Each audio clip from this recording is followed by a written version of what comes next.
Welcome. I'm E.G. Marshall. Caesar said it. Let me have fat men around me. A fat cat is a contented cat. Fat people are jolly people. Sure. We know all the old cliches, don't we? Including everybody loves a fat man. But does everybody love a fat girl? Not, it would seem, from this.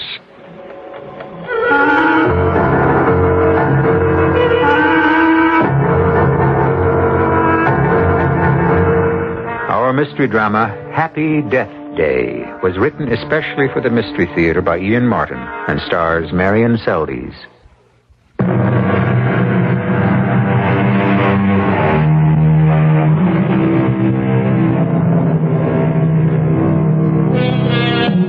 Dreams. Waking and sleeping, they are so much a part of all our lives. No problem in understanding the daydreams, the idle fancies and rosy wishes we would like to fulfill or have fulfilled. But what of the others? The ones that come unbidden in our sleep. The terrors of the night that haunt us like specters and bring us awake, blood drained by fear. The silent scream distending the throat. Is there any explanation for them? Any reason? And can they forecast the future?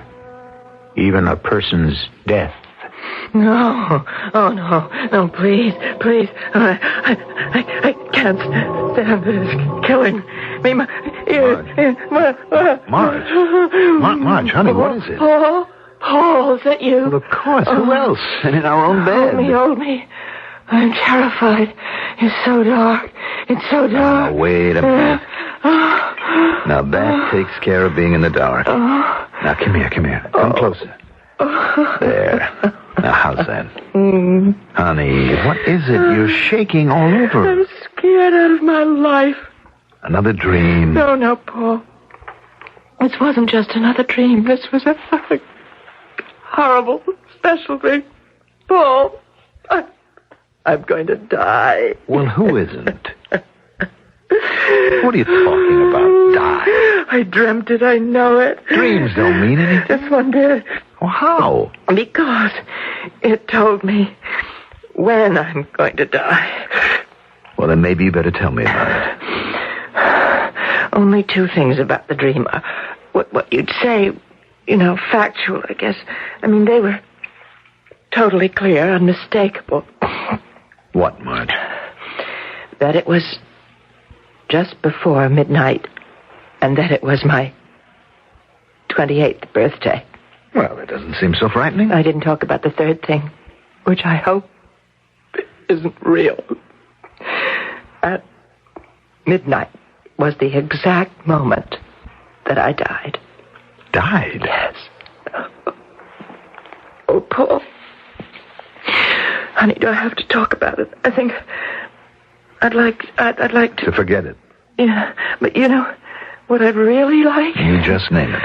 I'd like to just go down to the kitchen and have some cocoa or chocolate, or maybe I could make you a little snack. There's some Danish left from this morning, and we'll just pretend I never dreamed what I dreamed. Honey, it's late. I have an early morning, you know. Oh, come on. It wouldn't be the first time we stayed up late. That was before we were married. Does that make it so different now? No, of course not. All right, come on. Let's go have a midnight snack, and you can turn me to quivering jelly while you tell me about your nightmare.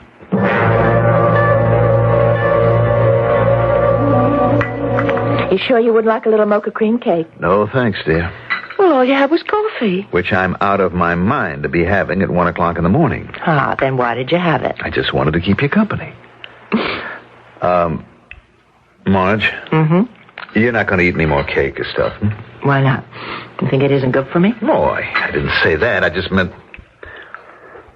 Look, I don't want to get involved tonight. Just drink your chocolate and eat that gooey cake, and let's get back to bed. Hmm? I don't think you're being very fair. Well, neither do I, but I'm just tired. Now, why can't we go back to sleep? Because I'm scared to go to sleep, that's why. Because of the nightmare? Yes. Come on now, baby, be reasonable. It was just a dream. How bad could it be? Well, so far, you haven't cared enough to be interested. I'm sorry. I did ask you to tell me about it. A little more than that, hubby love. You suggested that I turn you into a quivering jelly while I related it. Okay, convert me to aspic right now. Oh, I wish I thought there was anything funny about it. But I don't. No gags, no cracks. Now lay it on me quietly. What did you dream? I was in this place. It was dark and shadowy. The sort of space where there are only elevators and stairs. I mean, staircases going up. The elevators weren't running, and so you had to go up the stairs. But first off, you had to go down a long, dark corridor, and then there was the door, and the staircases began. And you started climbing because you knew that something was behind you, treading on your heels, ready to smother you, kill you. And then the panic began because it was getting closer and closer. So I started climbing faster. But no matter how many stairs I climbed, there were more and more. And no matter how fast I climbed, the steps came closer and closer. And then, at last, I was on a high place where you could look out over the world. I was no longer closed in. But that presence, it was right behind me. If I had to escape, I'd have to run back down all those steps that went on forever and ever, or jump all the way down to the distant lights below. So I turned to face whoever it was that was dogging my heels, and it was so terrifying because whoever it was, he had no face. Everything else was a man, but no face. And he kept coming towards me. He was like a leper. I couldn't bear to have him touch me. So what else was there left for me to do but to jump? And did you? What? Jump. In my dream? Well, of course. What else? I don't know. That's when I woke up. And now you're safe. Yeah. Come on, darling. You had a bad dream, but you're awake now. Yeah. The lights are on, and you're in your husband's arms.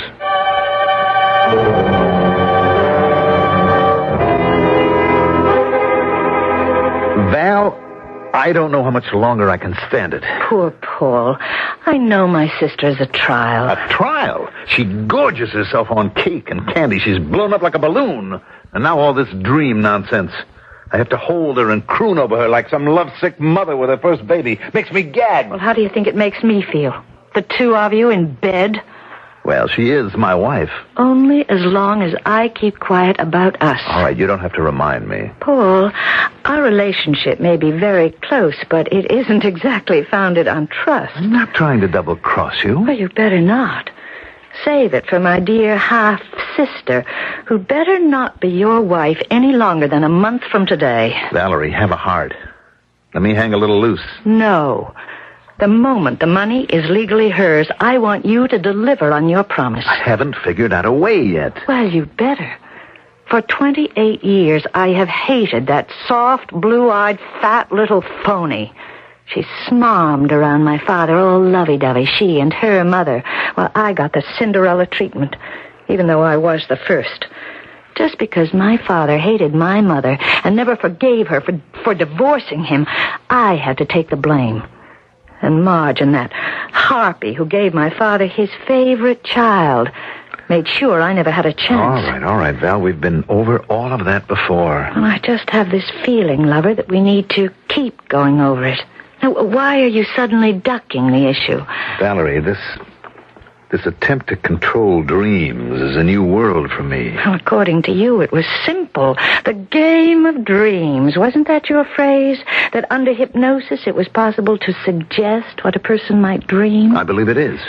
And I'm not without some medical support for that belief. So? You already have her dreaming about dying on her birthday. Isn't it working? Not exactly. Why? Because we have to establish a pattern. I can't get her to walk in her sleep yet. Now, if that were set up, then she could die without suspicion. I mean, it's a lot of money, isn't it? It's worth any kind of risk. But it's also worth being very careful about making sure that we get it the right way. Very well, Paul. How do we proceed now? I gave you the name of Madame Nadja Kiryalov from my old carnival days. Mm-hmm. Try to get Marge to go to her. She's made herself quite a name as an interpreter of dreams, tarot card reader, diviner of the future, and so on. Now, I don't want the suggestion to come from me. You try to coax Marge to go to her. It shouldn't be too difficult. All right. But why? Just contributory evidence. I'll program Nadja on what to say. Does she have to be included? Oh, honey, she won't know what's involved. Just a favor for an old Carney friend.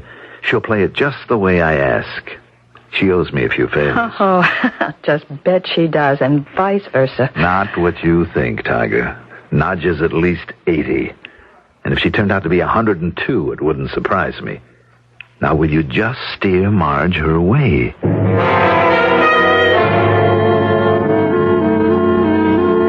Did Paul leave? Yes, I think so. He said something about a luncheon appointment. Oh, yes, that's business. He thinks it'll be a job offer. Oh, good. I'll make you some fresh coffee if you like. I didn't make any more because I thought you were still asleep. No, I couldn't sleep. I was afraid. Afraid of what, Marge? Oh, afraid I might dream it again. Oh, come on. What's so scary about dreams? Well, let me make you some nice hot coffee. That'll wash away the cobwebs. No, not these cobwebs, not this dream. What does it mean when you dream you're going to die, Val? Nothing. Dreams don't always mean something. But wouldn't it mean something to you if you dreamed that in just about a month on your birthday you were going to die? Why would I dream a thing like that? What does it mean? Marge, how can I tell? But there are people who, well, you know, read dreams, sort of, I don't know, divine what they're all about. Wish I knew someone like that. Someone I could go to. I'm so...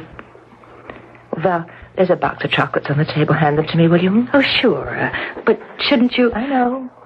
I eat too many, but it helps me to calm down. It's like smoking, you know. Mm-hmm. Well, there's this girl who works at the office with me. She was having all these terrible dreams, and they were giving her migraine headaches.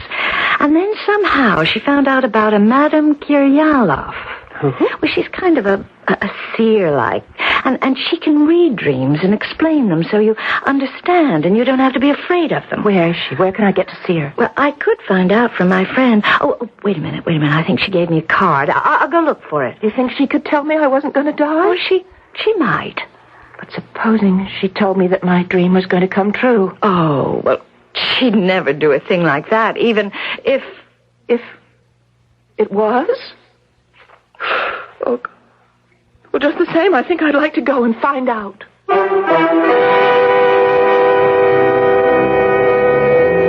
Now, here's a nice, complex, tangled web to untangle before we get to the end of our fiction. A girl threatened by money, murder, and madness, any one of which may lead her to her doom before her approaching birthday. Will it instead turn out to be her death day? I shall return shortly with Act 2.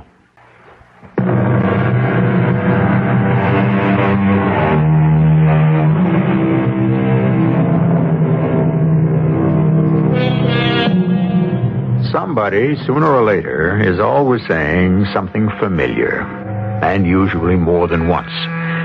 Certainly this old saw is well worn by now. It's all in the point of view. We're already pretty well acquainted with Paul and Valerie's point of view, so let's examine Marge's a little more closely. Or rather, listen to her examine it herself. I've always been fat, ever since I can remember. I guess when I was a little kid, they called me chubby. Then in my teens, it was pleasingly plump to the older people. And the boys used to say I was stacked. Once I got into the 20s, particularly after Dad died, it was overweight. Or behind my back, they just called me what I am, fat. I eat too much candy, sweet stuff and things. I used to think it was because I've always been a loner. I don't think Mom ever really wanted me. Anyway, she died when I was 10, and there was only Dad. And when he went, I guess I would have been lost if it hadn't been for Paul. He was so sweet from the first time I ever met him. Oh, here he is now. Paul! Oh, Paul! Hi, Valerie. Oh, Could you come over for a minute? Well, that's an offer too good to turn down. Well, you're too good to believe. I only aim to please. Oh, I don't know whether I'm doing you a favor, Marge, or just making trouble, but this crazy guy is Paul Werner. Well, I'll admit to the name, but not the nature. Hi.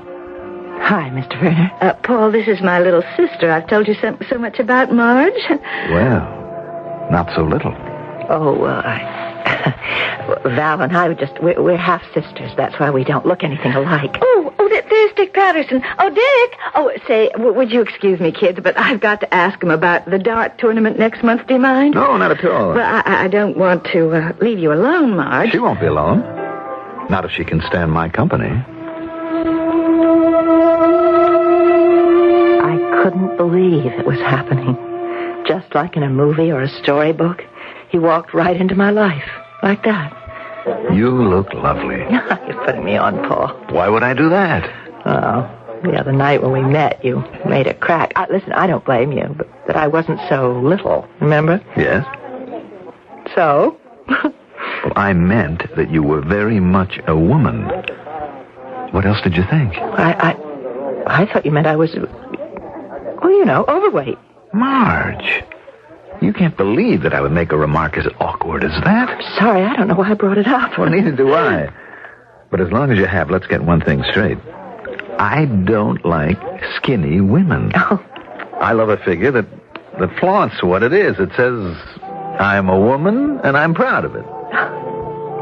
Now, before we order dinner, would you like to dance? I'd love to.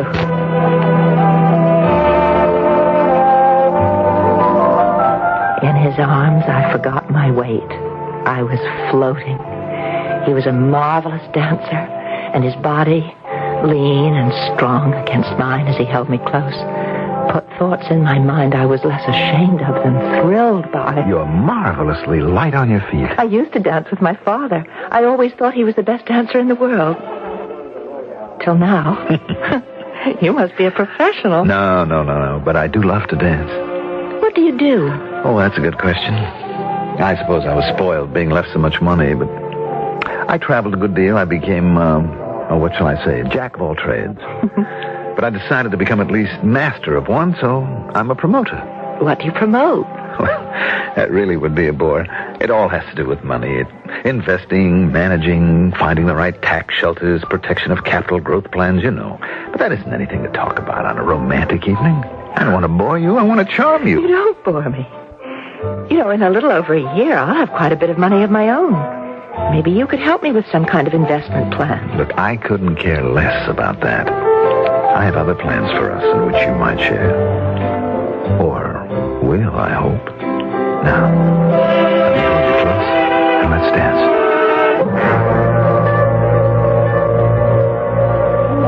We were married 6 months later. Paul gave me the most beautiful engagement and wedding rings, and I promised myself that my present to him was going to be to slim down. But somehow I never quite seemed to manage, just as I never seemed to be able to stop my dreams.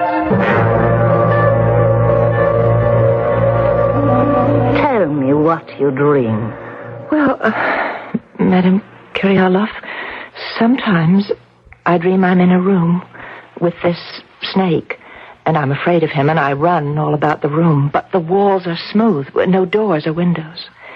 And the snake keeps writhing towards me, and then he reaches up, coiling on his tail, and just as he strikes out at me, I wake up. And that is so difficult to interpret. He is the symbol of man, of fertility. And I think you must not be afraid. You love your husband very much, no? Yes, I do. And you would like to have his child? I suppose so. But you are a little afraid since you never had a child yet. So, that is all the meaning. Now, what other dreams? Oh, there's so many. Mainly the one that I came to see you about.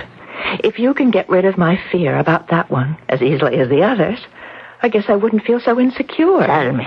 Well, give me a minute to kind of get hold of myself. This one is so real, it's hard even to talk about it.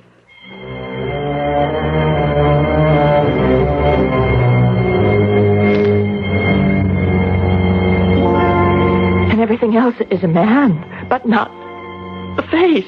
And he comes towards me like a leper, and I can't bear to have him touch me. So what else is there left for me to do but jump? Well, can you read that dream for me, Madame Karyalov? Mrs. Werner, You will forgive an old lady, but that... What is it? Are you ill? No, not ill. Not in the body, but in the soul. I don't understand. There are people like myself who find paths to the supernatural, but there are others for whom there are no signs, only absolute knowledge. The true mediums, the apostles of the new truth, the future knowledge. You are one of those. And before you, I am humble and afraid. What are you saying? That I'm going to die within the month?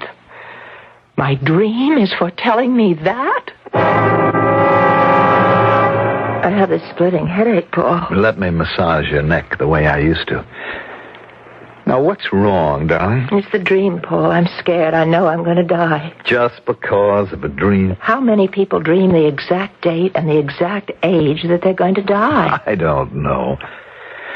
Darling, why don't you let me sit here facing you and persuade you to relax and forget about any fears or dreams? Just the way you always have been able to, since the beginning. I hope I can always help. Oh, Paul, you've always been able to hypnotize me. I don't claim any such magic power. It's true. Something about your voice. That strange amulet you wear around your neck with all the colored brilliance, the little slivers of mirror in it. You mean my Indian charm? Whatever it is, I love it. As I love you. It makes me feel so drowsy. Sometimes I think it swings back and forth like a pendulum. The mark of time. The measure of the tiny bridge we all can cross between the waking and the sleeping. I can feel all the tensions drain away. As they should. As they should. You're falling softly, softly into the transition between the conscious and the subconscious. But you want to forget everything but the peace of being in suspension. Go to sleep. Sleep. Sleep. Until I tell you, I don't want you to hear me when I speak again. Marge? Marge? You are asleep.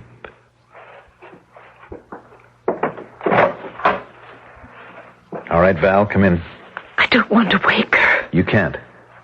Only I can do that. Come in. What are you going to do? You'll see. Marge, can you hear me? Yes? I'm going to tell you a dream that you are going to dream.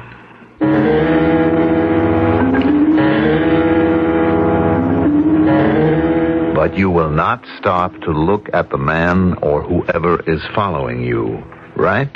I won't try to see him. You will run from him because you know there is only one escape. There is only one escape. To jump, to fly free and know that you will fall to safety. I will fall to safety? Because I will be waiting to catch you.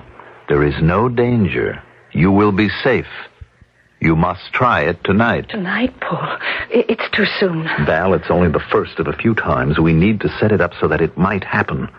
And that no one is to blame but Marge herself. What are we going to do? Test it out. Post-hypnotic suggestion.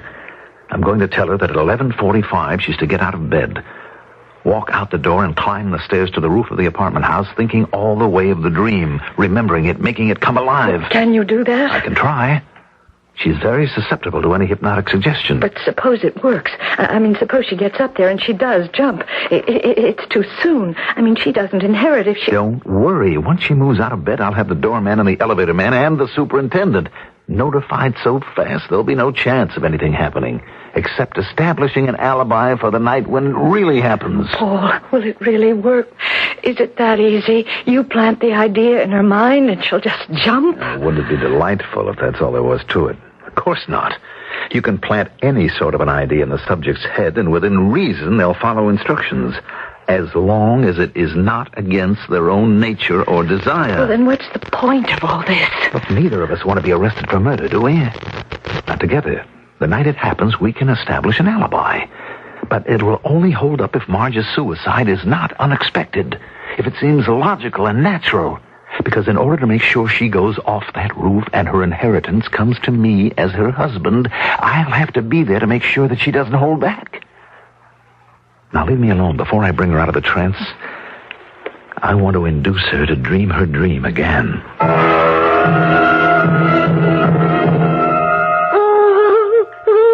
What is it?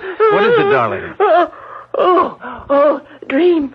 That terrible dream. How did it get? Oh, Marge, dear, it's just a dream. Now go back to sleep. Oh, thank heaven you're here to take care of me. Oh, Paul. Do you love me? Of course I do. I don't know how you could. I'm fat. Nobody ever loved me except me. Oh, why do I eat and eat? I don't want to be overweight. Paul, Hush, why do darling. Hush. You're just the way I want you to be. And it's late. You have to sleep now. Sleep. I'm so tired. What time is it? Almost 11:45. Oh. Sleep, darling. Sleep. Yeah. Yes, I can now. And remember. Mm-hmm. Remember. Yes, I remember. I remember.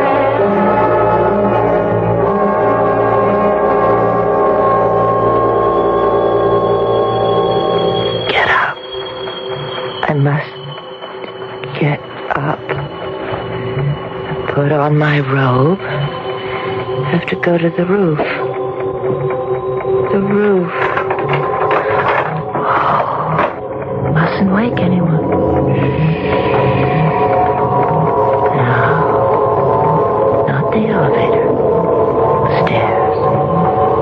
The stairs. And then when I climb them to the open sky, no more bad dreams, no more defeats.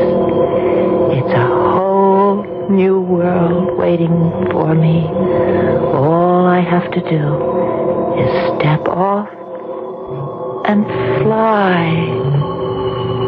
Fly.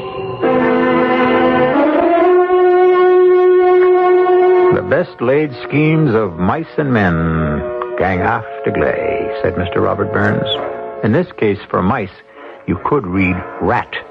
It's the pleasantest term I can think of for Mr. Paul Werner. And wouldn't it be the supreme irony if, in messing about in fields beyond human control, he lost not only his wife, but the fortune he so confidently expects to have in his hands without even having to wash the blood off them. I shall return shortly with Act 3.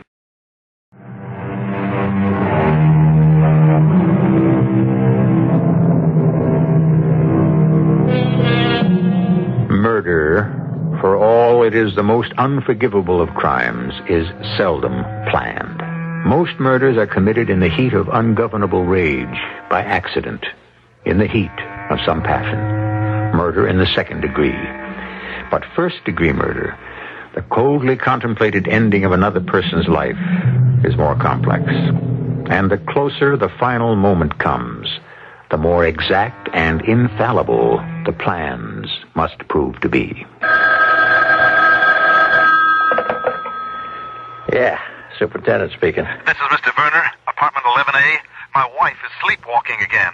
Send the elevator man to the top floor and meet me there just in case. Good Lord, you don't think... Yeah, Mr. Werner, right away. Help, Mrs. Rook, quick. Her sister's with her, but... Right with you, Mr. Weiner. No, Marge, you can't. You're asleep. You don't know what you're Leave me doing. alone. I can fly. I can fly. All right, Mr. Weiner, I got her. I have her, too. What? Marge. What? Marge, what are you trying to do? Now, wake up, darling. Come on. Wake up. Well, Wake up now. Come on. Paul.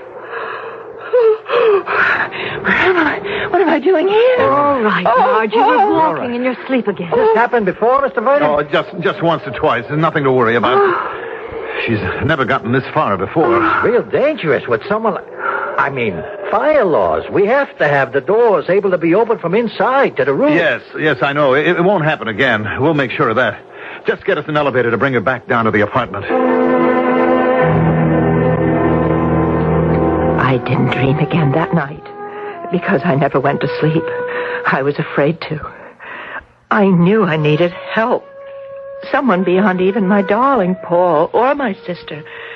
Professional help. I was going to see a psychiatrist. Mrs. Werner, have you any idea why you dreamed this dream? No, Doctor. A lady that I went to that divines dreams, she... I don't. Tell me. Well, she really made me afraid. She said that my powers of divination were stronger than hers. And I could tell she believed just what I do. And that is? That in a few weeks, when I'm 28, I'm going to die. Well, let's just see if we can't change your mind. You're not your father's first child. No, Valerie was, except by another mother. I mean, he was married before. But you were the only child your father and his second wife had. Yes, And your mother died. When? when I was just 10 years old. Your father didn't remarry? No, he'd already been married twice. So you were an only child? Well, no, there was Val. By another mother? Yes. You were your father's only child by his second wife, the one who didn't divorce him. You were special. You were his favorite. I guess. He left you all his money, didn't he? Nothing to Valerie, your sister? Yes, that's right. Did you feel guilty about that? No, I don't think so. Today, most of us believe that dreams are generally the result of something we've done or experienced in the past 24 to 48 hours. I don't understand. The first thing to do is to look for a literal meaning. But what if I can't find that? Then we're in the jungle. We must take each dream as it comes and try to interpret it. Well, what about my dream? I mean, the one I have again and again. I think it's wholly symbolic. How? I'm going to be very frank, Mrs. Werner. I think, subconsciously, you would like to kill yourself. Commit suicide? In order to be reborn in a new shape. The shape you would like to be. Slim, attractive to everyone, especially men. Attractive to yourself. That's all it is? A kind of death wish? Oh, dear me, no. You have no wish to die. Only to change. But who is the man who pursues me? The one whose face you never see? Yes. Probably your father. You loved him very much. You looked for his approval. Existed on it. How many times as a little girl have you thought, I'll die if Daddy doesn't like this dress, or the way I look, or what I'm doing? My visits to Dr. Stowe were beginning to be of enormous value to me. I didn't dream anymore. Didn't dream at all. And although it seemed to hurt Paul's feelings a little, I wouldn't allow him to try hypnotizing me anymore. I didn't want anything to interfere with my new sense of well-being. I was even losing weight. Mrs. Werner, I'm beginning to see quite a change in you. Thanks to you, Doctor. Inside and out. I notice you've dropped quite a few pounds. Don't overdo the dieting, though. Oh, I'm not really dieting. I've just cut out sweets and cakes, things like that. I find I don't need them anymore. A little security was all you needed. How about the dream? Not once since I've been coming to see you. Oh, you've taught me so much. But suddenly, 2 days days before my birthday, I dreamt it again. All the same sweating terror, flight, the sleepwalking, the shrouded figure, the man that would not turn and show me his face. Why did you wait so long to tell me about Paul and his hypnotizing you? I don't know. I'm not sure. It's a very dangerous capability in untried hands. But you let him do it last night? Oh, I didn't let him. It just happened. Oh, no. Anyone can resist hypnotism if they desire. It demands cooperation. Well, I was suddenly so tired after dinner. I don't know why. And Paul seemed so hurt that I hadn't let him help me. You know, he doesn't know that I'm seeing you. Yes. And so you had the dream again. Yes. Do you think there's any connection? I don't know. I only know that no one should try to practice hypnotism who is unschooled and an amateur. If I bring in my nurse, would you consent to allow me to try to hypnotize you? Why? I want to set a certain fixed idea in your mind that if you should dream this dream again, before you make any final step, you will demand to see the hooded figure's face, to expose your nemesis, that you will wake up and see it for what it is. You can do that? I can try. And further, I want to remind you of something. No one who seriously wants to resist can be hypnotized or programmed to do anything beyond his own will. Happy birthday, dear Marge. Happy birthday to you. Now, go ahead, darling. Blow out the candle. Oh, and don't forget to make a wish. The wish I can handle. I don't know about these candles. Well, here goes. Hooray! Oh, you missed one. Well, maybe that's to grow on. Anyway, happy birthday, darling. Happy birthday. Oh, thanks, both of you. Today's the day I finally came into my own. A little late, Oh, but better late than never. isn't that the truth? Oh, have some of your birthday cake. It's just your style. Coconut marshmallow with lovely fudge sauce. Oh, I think I'll pass it up. I was suddenly so sleepy. Well, it was a long day, what with the lawyers and the bankers. But my inheritance and money, that shouldn't tire a person out, should it? Well, I promise you from now on it won't. Now that you've put me in charge of it all, It's what you wanted, isn't it? Well, somebody has to keep track. And there's nobody better than Paul, where so much is at stake. Don't I know it? Oh, Val, I wonder if you mind. I think I'd like to go to sleep. Oh, no, of course not, darling. I shouldn't be here tonight. I shouldn't even be cluttering up your lovebird's apartment. Well, off you go. I think I will. You don't have to come now, Paul. Oh, but I will, darling. Be right with you as soon as I finish my coffee. Good night, my dearest. And closest. Sleep well. We all set? It will be tonight. If it goes right, I've given it a sedative. I'll have to leave you now to make sure that I put the post-hypnotic suggestion in her mind. I just go to bed. No. You stay up doing the dishes, apparently. At 11:45, the pattern I've set, she'll go up to the roof. I'll follow her, and this time we'll be alone. One push, and she's gone. Then I'll be back down here with you helping with the dishes. When she's found, we'll be cleaning up after a birthday party, thinking she went to bed.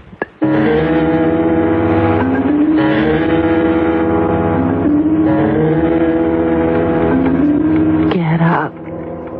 I must get up. Put on my robe. I have to go to the roof. The roof. Mustn't wake anyone. Not the elevator. Stairs. Climb them to the open sky. No more bad dreams. And then I can fly. Fly.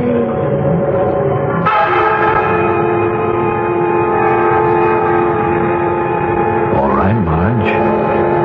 Time to fly. Why don't you jump? Help me. Help me. All right. If it has to be that way. But it won't be the way you wanted it. Fly yourself. Sorry, Paul. I didn't want to wake up and see your face. of all people. But thank God I woke up in time.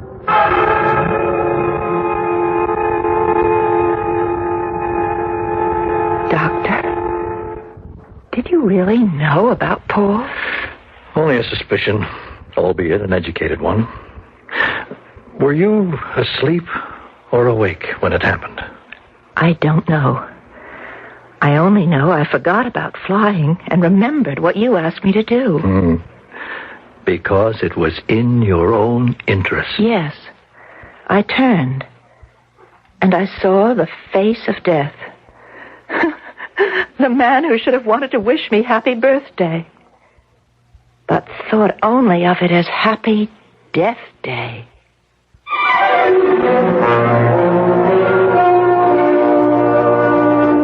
A little more to add.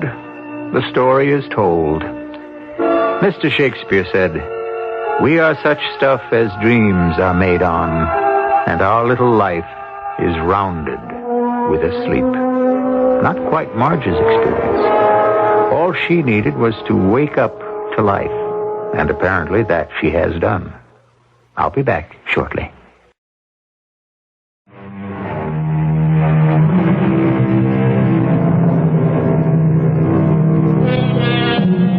When I spin my tales, I seldom offer you a happy ending. For the fabric of life is a wild game of chance, which promises nothing but what you reach and strive for. And all of us need some part of the element of luck. In Marge Verner's case, it was a dedicated psychiatrist named Dr. Stowe who steered her carefully through the wilderness of the mind. Our cast included Marion Seldes, Mandel Kramer, Carol Teitel, and Ken Harvey. The entire production was under the direction of Hyman Brown. This is E.G. Marshall inviting you to return to our Mystery Theater for another adventure in the macabre. Until next time, pleasant dreams.